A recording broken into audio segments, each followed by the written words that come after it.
પ્રધાનમંત્રી નરેન્દ્ર મોદી 2 દિવસની ફ્રાન્સની મુલાકાત બાદ અમેરિકા પહોંચ્યા હતા. અમેરિકા પહોંચ્યા બાદ પીએમ મોદીએ યુએસ નેશનલ ઇન્ટેલિજન્સ ડિરેક્ટર તુલસી ગબાર્ડને મળ્યા. યુએસ સંસદના ઉપલા ગૃહ સેનેટ ગઈકાલે એટલે કે બુધવારે 52ની સામે 48 મતથી રાષ્ટ્રીય ગુપ્તચર નિર્દેશક તરીકે તુલસી ગબાર્ડની નિમણૂકને સમર્થન આપ્યું હતું. 2 દિવસના અમેરિકાના પ્રવાસ દરમિયાન ટ્રમ્પ સાથે મુલાકાત અને પ્રાઇવેટ ડિનરની સાથે ટેરિફ, ગેરકાયદે ઇમિગ્રન્ટ્સના મુદ્દે પણ વાતચીત થશે.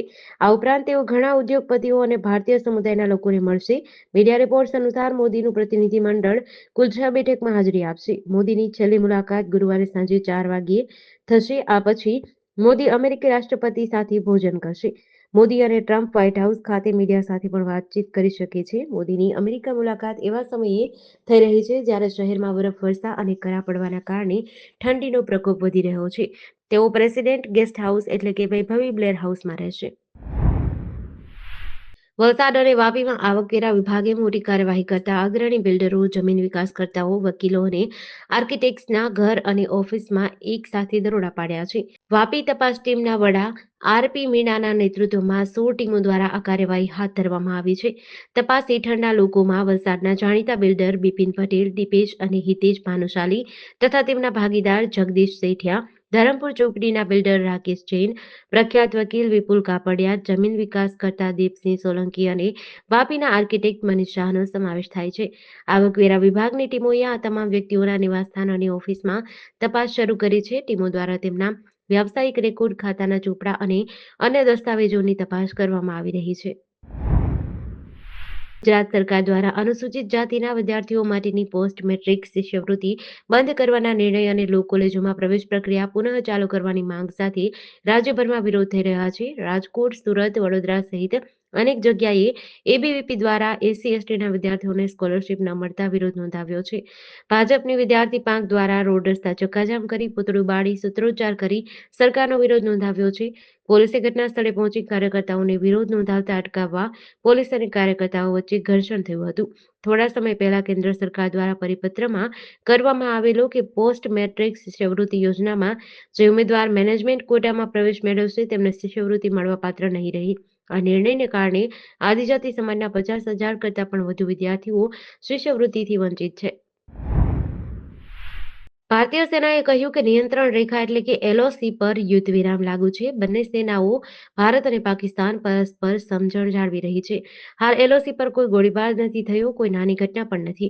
આ મુદ્દા પર પાકિસ્તાનની સેનાના અધિકારી સાથે ચર્ચા કરવામાં આવી છે. ભારતીય સેના સતર્ક છે અને પરિસ્થિતિ પર નજર રાખી રહી છે.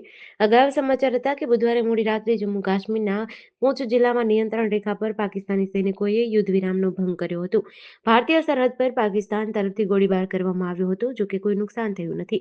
સમાચાર એજન્સી પીટીઆઈના અહેવાલ મુજબ ભારતીય સેનાએ પણ પાકિસ્તાની ગોળીબારનો જવાબ આપ્યો હતો. સેનાના સૂત્રો અનુસાર ભારતીય સેનાના જવાબી હુમલામાં ઘણા પાકિસ્તાની સૈનિકોને નુકસાન થયું છે.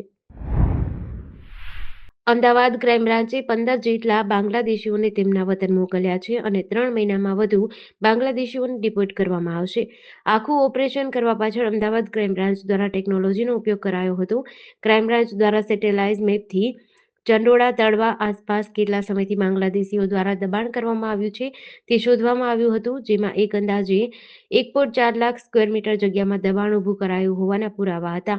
ત્યારે એજન્ટોની મદદથી કોઈએ ભારતીય ડોક્યુમેન્ટ બનાવડાવ્યા તો કોઈએ ઝૂંપડા બનાવી લીધા હતા.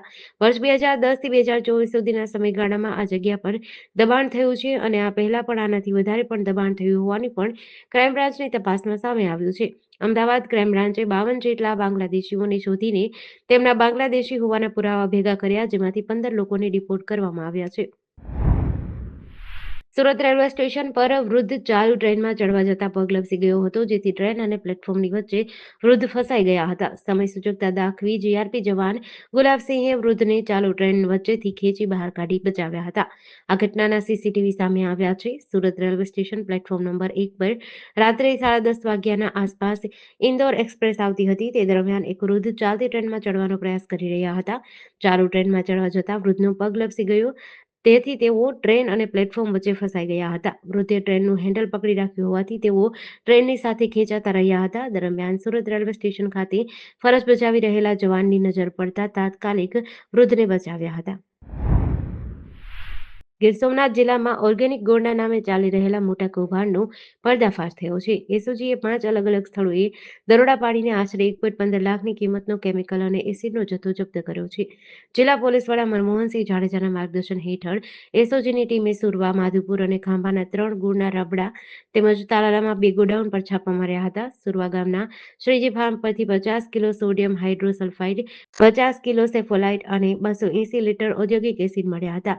માધુપુરના ભાગ્યોદય ગોળમાંથી 6 કિલો સોડિયમ હાઇડ્રોસલ્ફાઇડ અને 11.9 કિલો સેફોલાઇટ જપ્ત કરાયા હતા. તાલાલામાં આવેલા ત્રિમૂર્તિ એન્ટરપ્રાઇઝ અને માધવ એન્ટરપ્રાઇઝના ગોડાઉનમાંથી 400 કિલો સેફોલાઇટ કેમિકલનો જથ્થો મળ્યો હતો. કચ્છના લખપત તાલુકામાં માલધારી સમુદાય પર ગંભીર સંકટ આવી રહ્યું છે. ગત વર્ષના કમોસમી વરસાદના કારણે કુદરતી ઘાસચારાનો સંપૂર્ણ નાશ થયો છે, જેના કારણે પશુપાલકો પોતાના ગૌધન સાથે અન્ય વિસ્તારોમાં સ્થળાંતર કરવા મજબૂર બન્યા છે. વર્તમાન સ્થિતિમાં ઘાસચારો કિલો દીઠ ₹10 અને તેના પરિવહન ખર્ચ ₹2 મળી કુલ 12ની કિંમતે ખરીદવો પડે છે. લખપતના બરંદા તેમજ ચામરાઈ, ચામરા, ભેખડો, છેલ્લાવાંઢ અને ખડક જેવા ગામોમાં હજારો ગાયો સાથે પશુપાલકો નખત્રાણા, ભુજ અને આસપાસના વિસ્તારોમાં સ્થળાંતર કરી ચૂક્યા છે. ભેખડો ગામના સ્થાનિક આરબજતના જણાવ્યા અનુસાર ગત ચોમાસામાં સારો વરસાદ થયો હતો, પરંતુ ત્યારબાદના અતિભારે કમોસમી વરસાદના કારણે સમગ્ર વિસ્તારનો ઘાસચારો નાશ પામ્યો છે. જામનગર શહેરના પાટણીવાડ વિસ્તારમાં વહેલી સવારે 2 જૂથ વચ્ચે હિંસક અથડામણની ઘટના બની હતી, જેમાં એક જૂથે બીજા જૂથના મકાનને આગ લગાવી દીધી હતી, જેમાં મકાનમાં રહેલું ફર્નિચર અને સામાન બળી ગયો હતો. અથડામણ દરમિયાન આરોપીઓએ સોડા બોટલ, પથ્થર, છરી અને ધોકા જેવા હથિયારોનો ઉપયોગ કર્યો હતો. જાહેર રસ્તા પર થયેલી આ હિંસક ઘટનાએ વિસ્તારમાં દહેશત ફેલાવી હતી. આ ઘટનાના સીસીટીવી સામે આવ્યા છે. બનાવને પગલે પોલીસે દોડી આવી તપાસ શરૂ કરી છે. નવસારી જિલ્લાના ગણદેવી તાલુકાના બિલીમોરા શહેરમાં એક બ્યુટી પાર્લરમાં ચોરીની ઘટના સામે આવી છે. 3 મહિલા ચોરોએ માતા-પુત્રની નજર ચૂકવીને તેમનું પાકીટ ચોરી કરી ફરાર થઈ ગયા હતા. પાકીટમાં સોનાના દાગીના જેમ કે એક બ્રેસલેટ, ઝુમખા અને 3 વીંટીઓ મળી કુલ ₹1.47 લાખના દાગીના હતા. આ ઉપરાંત પાકીટમાં ₹97,000ની રોકડ હતી. આમ કુલ મળીને ₹1.54 લાખના કિંમતની ચોરી થઈ હતી. આ સમગ્ર ઘટના નજીકમાં લાગેલા સીસીટીવીમાં કેદ થઈ હતી. સીસીટીવી ફૂટેજમાં ત્રણેય મહિલા ચોરો સ્પષ્ટ રીતે દેખાય છે.